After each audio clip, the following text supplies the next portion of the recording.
नमस्कार दोस्तों, आप देख रहे हैं पब्लिक दस्तक। दोस्तों, आज हम नागपुर के दीक्षा भूमि पर आए हैं, जहां पर 1956 में बाबा साहब डॉक्टर अंबेडकर दीक्षा लिए थे। और हमारे टीम के जितने लोग हैं सभी लोग आए हैं और आज देखना चाहते हैं कि यहां पर बाबा साहब अंबेडकर ने दीक्षा भूमि ली और कितने लोगों के साथ लिए थे और कितने लोग थे और क्या ज़रूरी थी। ये सारी बातें हमारे साथ में जितने एक्टिविस्ट हैं उन सभी से पूछा जाएगा और सभी लोग बताएँगे।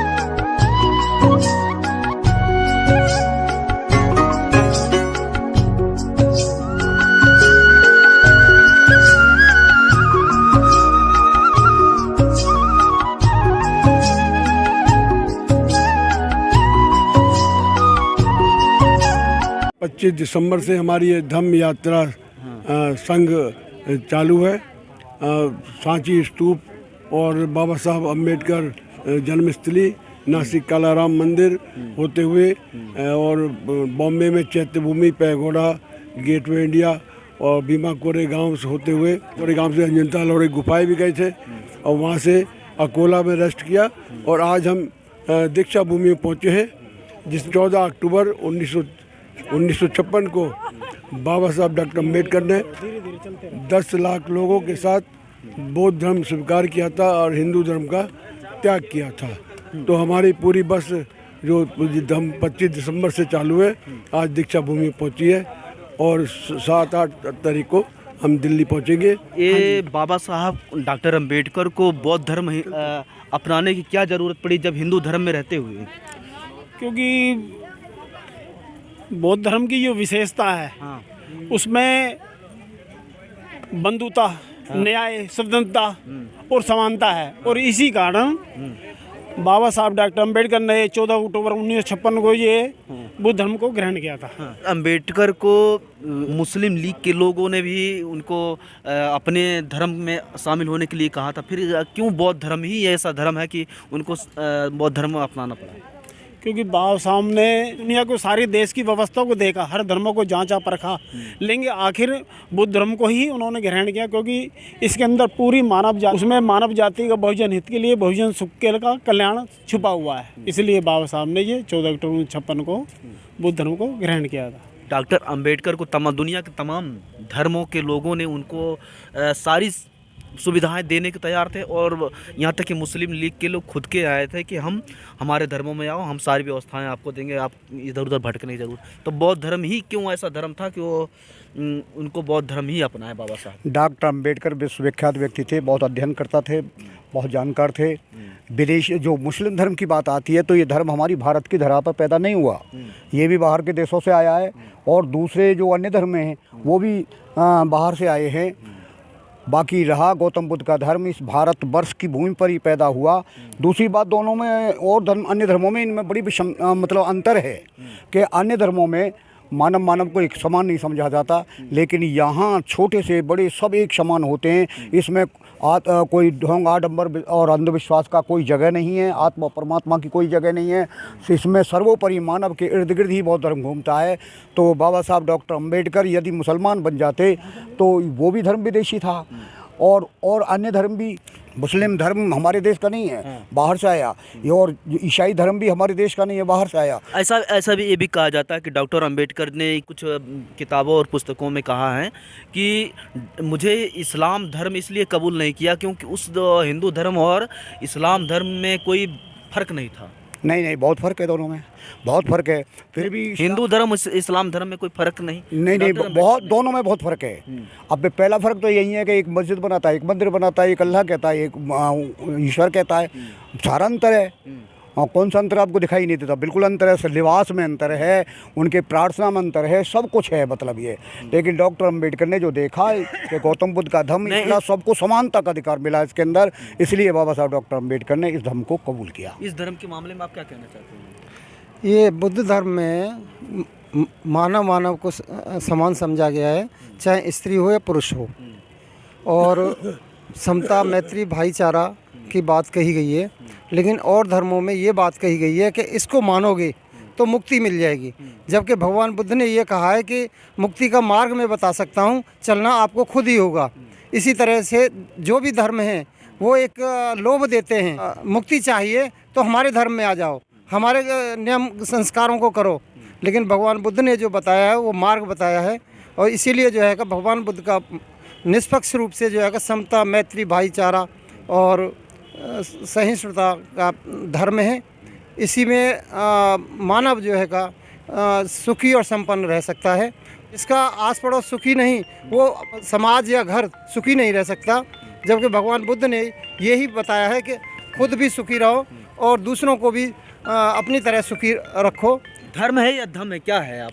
ये धम्म है। और बाबा साहब से जीवन की जुड़ी हुई घटना के बारे में मैं जिक्र करना चाहूँगा कि जब बाबा साहब अपने साथियों के साथ नासिक के कालाराम मंदिर में प्रवेश कर रहे थे तो वहाँ के मनुवादी लोगों ने, ब्राह्मणवादी लोगों ने बाबा साहब को मंदिर में प्रवेश नहीं करने दिया था। तो बाबा साहब ने फिर अपने साथियों से साइड में ले जाकर कहा कि सुनो भाई, इधर आओ, मैं जो तुम्हें आज यहाँ पर लेकर आया हूँ इसलिए लेकर नहीं आया कि इस मंदिर से मेरा बड़ा प्रेम है या इस मंदिर में रखी हुई मूर्तियों में मेरी बड़ी श्रद्धा है। मैं तो तुम्हें यहाँ इसलिए लेकर आया था ताकि मैं तुमको ये एहसास करा सकूं कि तुम मुसलमान नहीं हो लेकिन मस्जिद के अंदर बेरोक टोक जा सकते हो, तुम ईसाई नहीं हो लेकिन गिरजाघर के अंदर बेरोक टोक जा सकते हो, तुम सिख भी नहीं हो लेकिन गुरुद्वारे के अंदर बेरोक टोक जा सकते हो, तुम अपने आप को हिंदू कहते हो और गर्व से कहते हो कि मैं हिंदू हूँ, लेकिन सारे हिंदू धर्म को मानते हो, हिंदू धर्म के सभी देवी देवताओं की पूजा करते हो, इसके बावजूद भी आज तुम्हें मंदिर में घुसने नहीं दिया। बाबा साहब ने बड़ी जोर से कहा था अपने लोगों को धिक्कारते हुए कि धिक्कार है तुम्हें, धिक्कार है तुम्हें। अगर तुम चाहते हो कि तुम्हें सम्मान मिले तो इन मंदिरों का पीछा छोड़ दो, तुम्हारा भला हो जाएगा। इन फर्जी देवी देवताओं का पीछा छोड़ दो, तुम्हारा भला हो जाएगा। 70 वर्ष लगभग तकरीबन हो गया है बौद्ध धर्म दीक्षा लेते हुए, लेकिन आज तक हमारे दलित समाज के लोग कालाराम मंदिर में पिटे और तमाम उत्पीड़न हुआ और देश में हर दिन तकरीबन 100 से ज़्यादा लोगों के साथ शोषण होता है दलितों के साथ, लेकिन आज भी मंदिरों में जाना बंद नहीं है। और बौद्ध धर्म के लोग बौद्ध धर्म की तरफ अगर देखा जाए तो बहुत 18 लाख ऐसे कुछ बौद्ध धर्म देश में हुआ है, ऐसे ही है ना? हाँ, ये बात सही है, लेकिन जो भी समाचार आता है अत्याचार का या जो भी है वो किसी बुद्धिस्ट के साथ नहीं होता है। जब हम बुद्ध धर्म अपना ही नहीं रहे तो हमारे साथ हो रहा है, तो हम कैसे कह सकते हैं कि बुद्धिस्टों के साथ हो रहा है। मैं तो ये कहूँगा सभी से कि बुद्धिस्ट बनो, बौद्ध धर्म ग्रहण करो, जिससे कि आपको जो है का इन अत्याचारों से मुक्ति मिलेगी। और मुक्ति जब तक नहीं मिलेगी, क्योंकि हमारे बाबा साहब ने जो धम्म दिया है, बाबा साहब ने जो धम्म स्वीकार करने के लिए बोला है, वो इसलिए बोला है कि हमारे साथ जो अत्याचार होंगे तो विदेशी जो बौद्ध धर्म अनुयायी है, जो बौद्ध धर्म को मानने वाले हैं, वो हमारा समर्थन करेंगे, हमें हेल्प करेंगे। लेकिन जब तक हम बौद्ध धर्म ग्रहण नहीं करते, जब भी कोई अखबार में या समाचार में या कोई भी होता है तो वो कहते हैं कि दलित का रेप हुआ या दलित से अत्याचार हुआ, लेकिन किसी बुद्धिस्ट से अत्याचार हुआ कभी बोला है? कभी नहीं बोला है कि बौद्ध किसी बुद्धिस्ट को जो है का उन्होंने अत्याचार किया, उनके साथ अत्याचार किया है। तो इसका मतलब है कि अगर हम बौद्ध धर्म में आ जाएंगे सभी तो मुक्ति हमें मिल जाएगी। मेरा सवाल है कि बौद्ध धर्म में आएंगे कैसे? बौद्ध धर्म हमारे गांव में, देशों में और देखा जाता है शादी करते हैं बौद्ध धर्म के अनुसार से करते हैं, लेकिन सिंदूर लगाते हैं। वहीं पर देखा जाता है कि बौद्ध धर्म के हिसाब से बाबा साहब डॉक्टर अम्बेडकर को अपना प्रतीक मानते हैं और घरों में शादियों के समय पे उनका पोस्ट बाबा साहब और भगवान बुद्ध की फ़ोटो लगाया जाता है, लेकिन उनके घरों में सारे कर्म कांड होते हैं। तो कैसे कहेंगे बौद्ध धर्म अपना? हाँ, ये बात सही है कि जब स्टार्टिंग में प्रारंभ में कोई परिवार मानता है तो वो पूर्ण रूप से नहीं मानता है, पूर्ण रूप से नहीं मानता है, लेकिन धीरे धीरे जो जैसे जैसे वो अध्ययन करता है बौद्ध धर्म का और वो धीरे धीरे मानता रहता है, उसकी पीढ़ी, उसके आने वाली पीढ़ी जो है का उसे मानती है और तीसरी पीढ़ी जाकर के वो बिल्कुल शुद्ध हो जाती है। वो जितने भी अंधविश्वास कर्मकांड हैं उनसे मुक्त हो जाता है। लेकिन उससे टाइम लगता है उसमें। कि डॉक्टर अंबेडकर ने जिस सोच से देश बौद्ध धर्म अपनाए हैं, लेकिन उस तरह का देश में परिवर्तन नहीं हुआ है। आज भी डॉक्टर अंबेडकर के अनुयायियों के साथ शोषण हो रहा है, उनके साथ हर दिन अत्याचार हो रहा है, लेकिन वो भी अभी अपने आप को हिंदू मानते हैं और हिंदू मान कांवड़ होते हैं, पूजा पाठ कर्म कांड करते हैं।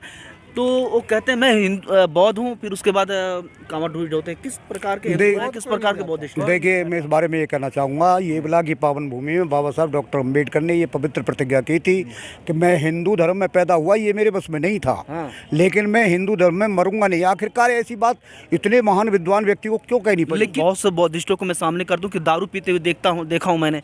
समाज के उत्पीड़न में शामिल नहीं होते हैं, अच्छी ज्ञान नहीं देते हैं। और दूसरी बात मैं ये और बताऊंगा कि डॉक्टर अंबेडकर की बातों को जिस तरह के प्रचार करना चाहिए, इन तमाम बौद्धिस्टों ने किया नहीं और समाज में उत्पीड़न में शामिल नहीं हुए। देखिए, हम बिल्कुल मान सकते हैं इस बात के लिए कि जिस गति से प्रचार प्रसार चलना चाहिए था, उस गति से नहीं चला है। थम गया है, गति धीमी थी, लेकिन अब स्पीड पकड़ रहा है। ऐसी बात नहीं है कि थम गया है। 18 लाख लोगों ने बौद्धिस्ट बने अभी तक, क्या रिकॉर्ड गया अभी तक? देखिए, मेरी बात सुनिए, मैं फिर भी कह रहा हूँ कि गति थोड़ी धीमी है, लेकिन आप कहें थम गया है तो ये बिल्कुल ठीक नहीं है ये कहना कि थम गया है। लोग जागरूक हैं। अब 10 कह रहे हैं ना, 10 लाख लोगों ने बौद्धिस्ट बने थे एक ही बार में। प्रकार से देखिए, ये बहुत बड़ी पॉलिसी है हमारी व्यवस्था की। पॉलिसी क्या थी इसमें कि हमारे देश के लोग क्या दलित अपने आप को बौद्धिस्ट मानते हैं? देखिए, फिर भी मैं वही बात कह रहा हूँ कि अधिकांश लोगों को आप ये कह सकते हो, लेकिन चंद लोग निकले हैं और एक से अनेक बनते हैं, अनेक से अनेक बनते हैं, और हम एक से अनेक बन रहे हैं, अनेक बन रहे हैं। ऐसा नहीं है कि कारवा थम गया है, कारवा हमारा चल रहा है और बहुत ही स्पीड पकड़ रहा है सब। इस देश का जहाँ से बौद्ध धर्म निकला है, इसी देश में पूरी तरह से फल फूल नहीं रहा है। इसका कारण क्या है? हमारे जागरूक जो लोग हैं वो ज़मीन पर मेहनत नहीं कर रहे हैं, वो सिर्फ मंच के ऊपर मेहनत कर रहे हैं। जहाँ जब बड़े बड़े प्रोग्राम होते हैं वहाँ पर लंबे लंबे भाषण देंगे, लेकिन कभी भी किसी कॉलोनी में जाके, कभी बस्तियों में जाके कोई समझाने का काम नहीं करते। मैं एक और सवाल लेता हूँ कि हमारे राजनेताएं जय भीम बोलते हैं और संगठन तमाम बना रखे हैं हमारे, जय भीम बोलो, पेटीएम करो, और चंदा लेते हैं समाज के अंदर।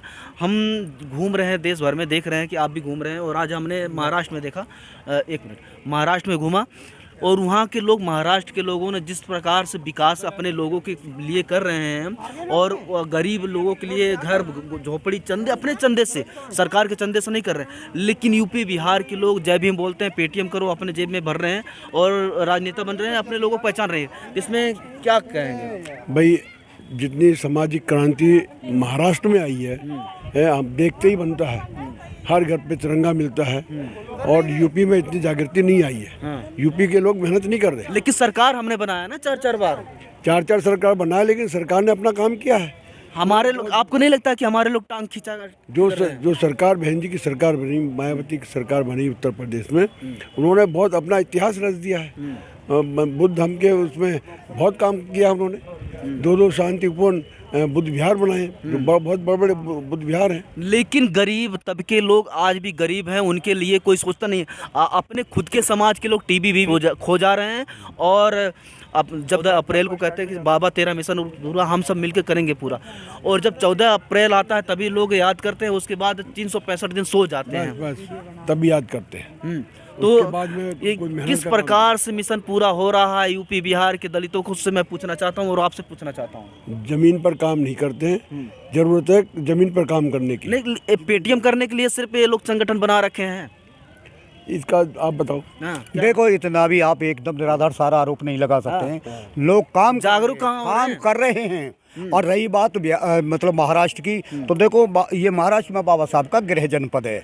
गृह जनपद है, 70 साल हो गए, अभी तक यूपी बिहार के लोग अभी तक संभले नहीं हैं। यूपी बिहार के कैसे नहीं संभले हैं? देखिए, बताइए, मेरी बात सुनिएगा, वो भी बाबा साहब के आदेशों का पालन ही है। जिस स्टेट के अंदर 4-4 बार राजनीति में और एक दलित की बेटी मुख्यमंत्री बनी है, तो ये बाबा साहब के आदेशों का पालन है। और नहीं, यहाँ के दलित, यूपी के दलितों ने सोचा कि हम किसी को प्रतिनिधि बनाएंगे और मुख्यमंत्री बनाएंगे, दलितों ने बनाया, लेकिन दलितों के साथ उन मंत्रियों ने क्या किया? देखो जितना दलित वर्ग ने सोचा था ना, सरकार ने उससे कहीं ज़्यादा किया। मैं साफ शब्दों में ये कह सकता नहीं हूँ। क्या किया मैं तो लोग बता तो रहा हूँ मैं, या तो अशोककालीन काम हुआ या फिर बीएसपी की सरकार में काम हुआ उत्तर प्रदेश में। क्या नहीं हुआ? आज जाइए तो देखिए जा करके, क्यों नहीं हुआ? तमाम मैं फिर वो दोबारा उसी सवाल पे आ रहा हूँ कि अभी भी मनुवादियों का फायदा हुआ है, फायदा होता रहेगा। लेकिन दलितों की झोपड़ी नहीं हटी है, दलितों के पास घर नहीं है, जमीन नहीं है, कैसे खाने के लिए हटेगी? बताइए। एक टाइम खाते दूसरे टाइम खाने के लिए सोचते हैं। ऐसा है, ये गरीबी आज की नहीं है, कितनी सदियों की गरीबी है। जिसके पास जो जमीन कुछ न रहा हो, संसाधन जीने के कुछ न रहे हो, अब संसाधन जुटा रहे हैं लोग। तो धीरे धीरे बाबा साहब की रहनुमाई से लोग पढ़े लिखे, नौकरियों में गए तो कुछ चेहरे पे चमक आई, कुछ लोग बिजनेस में जा रहे हैं, चमक आई है। ऐसा नहीं है कि कुछ हो नहीं रहा है, लेकिन धीमी गति से हो रहा है, ये हम भी मानते हैं। सर, जिस तरह हमारे बहुजन नेता कह रहे हैं कि मैं बौद्ध धर्म अपना रहा हूँ, बौद्ध धर्म, और तमाम पार्टियों में इस तरह की प्रचार चल रहा है, क्या हमारी सबसे बड़ी नेता उत्तर प्रदेश की मुखिया कुमारी मायावती 2024 तक अगर क्या बौद्ध धर्म अपना ले तो करोड़ों पूरे देश में परिवर्तन आ सकता है? बौद्ध धर्म अपनाने में देश में हलचल मच जाएगी। और मनुवादी जो विश्व गुरु की बात कर रहे हैं, बौद्ध धर्म अपनाएंगे बहन जी? तो शुरू से ही बुद्धिस्ट है, पैदाइशी बुद्धिस्ट है, उन्होंने खुद कहा है। तो हिंदू धर्म के सारे रीति रिवाज वो स्वयं कह रही है कि मैं बुद्धिस्ट हूँ। रक्षाबंधन सभी त्योहारों को मनाती हैं। देखो, वो राजनेता हैं और समय समय पर जैसे होता है तो वो करते हैं, उसमें वो बात नहीं है। अगर क्या लगता है कि अगर मायावती बौद्ध धर्म अपना ले तो देश में क्या हो सकता है? पूरा देश बौद्ध में हो जाएगा, बहुत बड़ा परिवर्तन आएगा। सम्राट अशोक बुद्ध काल। और ऐसा है कि बहन जी ये काम करेंगे जरूर है, ऐसा नहीं। 2024 तक का लोगों को ये लग रहा है कि कोई बहुत बड़ा नेता अगर बौद्ध धर्म अपना ले तो देश में बहुत बड़ा परिवर्तन आ सकता है। बहन जी हमारे बीच में अब भी कम से कम 50 साल और रहेंगी। हाँ, ऐसा नहीं है।